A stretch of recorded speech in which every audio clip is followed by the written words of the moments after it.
India के लिए अक्षय कुमार की फिल्में वैसे ही हो गई जैसे दिल्ली वालों के लिए अर्थक्वेक्स, साल में इतनी बार आते हैं कि फर्क ही नहीं पड़ता।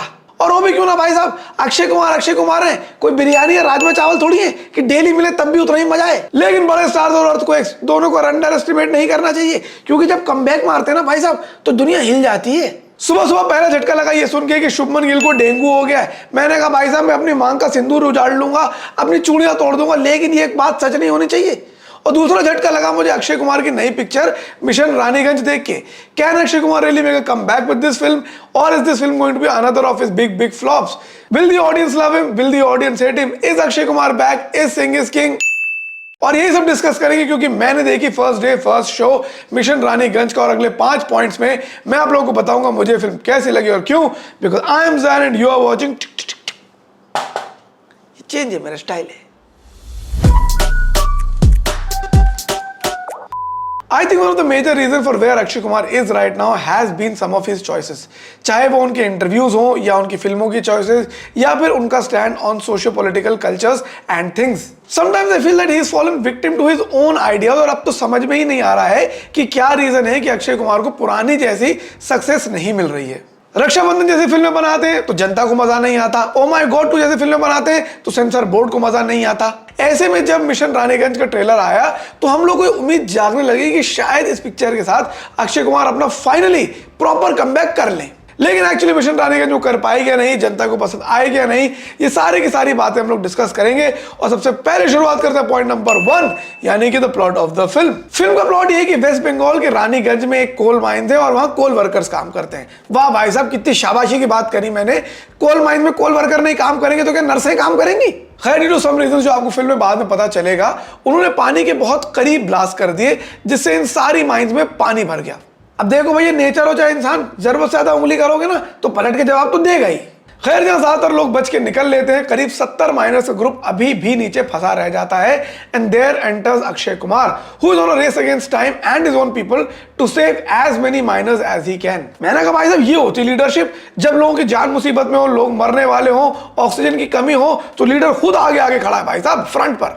मरना है क्या बॉस? अब क्योंकि ये फिल्म आज से कई दशक पहले घट रही है तो कोई भी माइनर जो है mark safe from coal floods का जियो टैग तो डाल नहीं सकता, इसलिए जनता को यह भी नहीं पता है कि वो एग्जैक्टली कहां फंसे हैं और मैनेजमेंट उन्हें ढूंढे तो कहां ढूंढे। इन सारे कॉम्प्लिकेशन से रेस्क्यू मिशन और भी ज्यादा कॉम्प्लिकेटेड हो जाता है।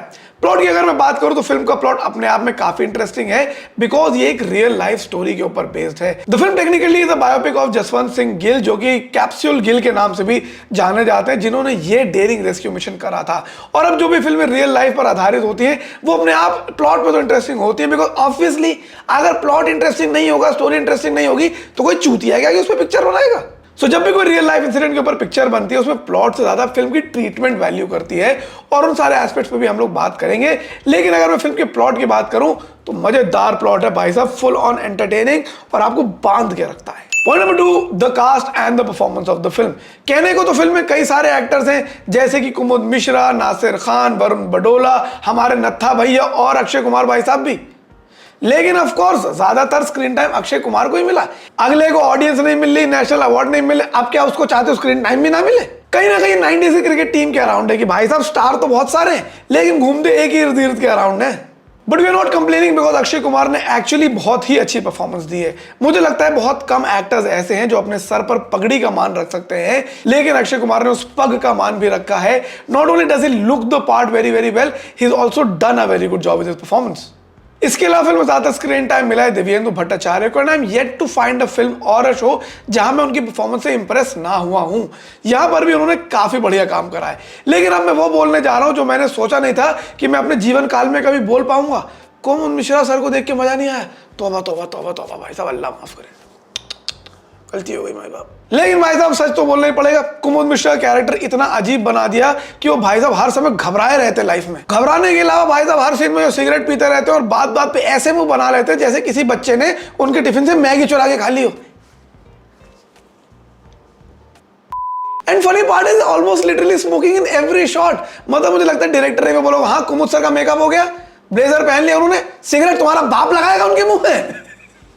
But I am very very sad because Kumud Mishra is such a fantastic actor and I was really hoping to see कि वो कोई बहुत बढ़िया काम करेंगे, लेकिन काफी अंडर यूटिलाइज करा है कुमुद मिश्रा को भी यहाँ पर। अभी मैं परिणीति चोपड़ा की बाद में बात कर रहा हूँ, तो यहाँ पे कॉमेंट लिख के मत बता देना परिणीति परिणीति परिणीति, कर रहे हैं अभी बात, रुक जाओ। Point number 3, the pace of the film. Reels देख देख के भाई साहब हमारा मानसिक संतुलन तो बिगड़ ही चुका है, लेकिन हमारा अटेंशन स्पैन भी बहुत छोटा हो गया है। Our attention spans are no longer attuned to seeing long shots, long scenes, etc. etc. हम सिनेमा में भाई साहब पॉर्न की तरह देखना चाहते हैं कि मेन चीज दिखा दो और एंड दिखा दो। शुरुआत का कॉन्टेक्स्ट सेटिंग किसी को नहीं देखना यार, एंड दिखाओ, मेन चीज दिखाओ। अबे भाई साहब जनता का उतना इंटरेस्ट रह गया फिल्मों में जितना उनका इंटरेस्ट स्कूल टाइम में सिविक स्टडीज में हुआ करता था। खैर उस श्रिंकिंग अटेंशन स्पैन का यहां ध्यान रखा गया है। Director has kept the pace of the film super duper fast. Infact the actual water logging incident happens in the first 10 minutes और उसके बाद फिल्म आपको एकदम फेविकॉल से चिपका के रखती है। And I feel that a thriller that lets its audience lose is actually just a drama and not a thriller. यहां पर ऐसा बिल्कुल नहीं हुआ है। इंटरवल कब आ जाता है आपको पता ही नहीं चलता, और इंटरवल के बाद भी इंसान चाहता है कि जल्दी से पॉपकॉर्न लेके घुस जाए अंदर कि सीन ना छूटे, और इंटरवल के बाद भी पेस स्लो डाउन नहीं होती, कहीं भी पिक्चर लेट गो नहीं करती है और आपको पूरे समय बांध के रखती है, which I think is the most important aspect of this film. Because at the end of the day आप किसी भी थ्रिलर को देखने जाते हैं तो आप थ्रिल लेने के लिए जाते हैं, आप चाहते हैं कि आपको एक edge of the seat narrative मिले, और इस डायरेक्टर की इस ट्रीटमेंट ने एग्जैक्टली आपको वही करके दिया है, which in my opinion is the biggest win of the film. Point number 4, Parineeti Chopra. Director साहब से मेरा एक सिंपल सवाल है, क्यों ले लिया परिणीति चोपड़ा को? No, I understand that character का एक पॉइंट है, the character is in the film for a reason, लेकिन परिणीति चोपड़ा को उससे क्या लेना देना है भाई साहब? इससे बढ़िया शहनाज गिल को ले लेते, कम से कम उसकी पंजाबी सुन के तो मजा आ जाता। किसी भी नई एक्ट्रेस को चांस दे सकते थे यार। It's not like Parineeti Chopra के फैंस उनको 5 मिनट के देखने के लिए भर भर के थिएटर में आ जाएंगे, ऐसा तो नहीं होने वाला था। और जो एक्टिंग यहाँ पर उन्होंने करी है, इससे बढ़िया एक्टिंग तो उन्होंने अपने शादी के वीडियो में कर डाली थी। अरे ठीक ठाक पैसे बचा लेते भाई साहब, वीएफएक्स पे खर्चा कर लेते थोड़ा, तो और पिक्चर देखने में मजा आ जाता। That makes me come to my next point, point number 5, the production quality of the film. भाई साहब क्या हो गया है प्रोडक्शन क्वालिटी को, मतलब क्या दिक्कत आ गई? कुछ चीजें यहाँ पर इतनी खराब लग रही थी that was actually feeling bad for the crew. Clearly दिख रहा है कि फिल्म बहुत ज्यादा स्क्वीज डाउन बजट में बनाई गई है। और यहाँ तो मैं प्रोड्यूसर से सीधा सवाल पूछना चाहूंगा कि भाई साहब जितना तुम लोग पैसा खर्च कर देते हो करण जौहर के शौक पूरे करने में, सलमा सितारों वाली छबाई रे, करोड़ों रुपए का उसमें तुमने खर्चा कर दिया, उतना ही खर्चा यहाँ कर लेते, एक बढ़िया पिक्चर बन के निकल आती यार। ना पिक्चर की वीएफएक्स अच्छे हो पाए, ना पिक्चर का क्रोमा अच्छा हो पाया। पता नहीं इनका कौन सा कार्ड डिलीट हो गया था, गलती से फॉर्मेट हो गया था कि कुछ सीन्स जो है क्रोमा पर शूट कर दिए, क्लोजअप्स क्रोमा पर लगे हुए हैं और वो सब सामने सामने दिख रहा है। फिल्म की लिप सिंकिंग डबिंग इतनी ऑफ है कि आपको ऐसा लग रहा है शुरू में कि आप साउथ की डब मूवी देख रहे हो। चलो अक्षय कुमार ने नहीं करा समझ में आता, बाकी लोगों से तो करा दो लिप सिंकिंग।